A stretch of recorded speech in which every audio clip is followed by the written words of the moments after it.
এবার আমাদের সর্বশেষ দায়িত্ব পালনের পালা, নির্বাচন অনুষ্ঠান।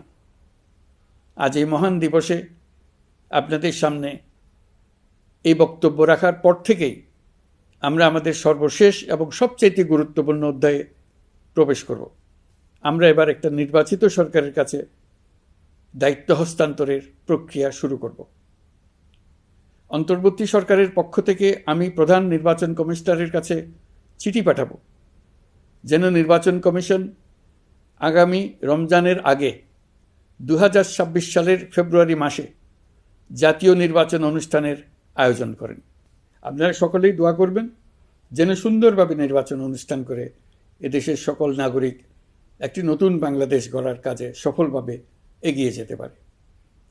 আমরা সরকারের পক্ষ থেকে এই নির্বাচন যাতে সুষ্ঠু, শান্তিপূর্ণ এবং উৎসবমুখরভাবে সম্পন্ন করা যায় সেই জন্য সকল প্রকার সাহায্য সহযোগিতা প্রদান করব।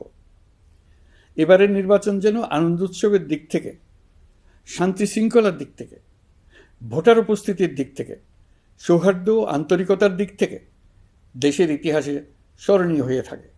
সেই জন্য সকল আয়োজন সম্পন্ন করতে আগামীকাল থেকে আমরা সকলেই মানসিক প্রস্তুতি ও প্রাতিষ্ঠানিক আয়োজন শুরু করব। নির্বাচনে ভোটারদের সম্পর্কে দুই একটা কথা বলতে চাই।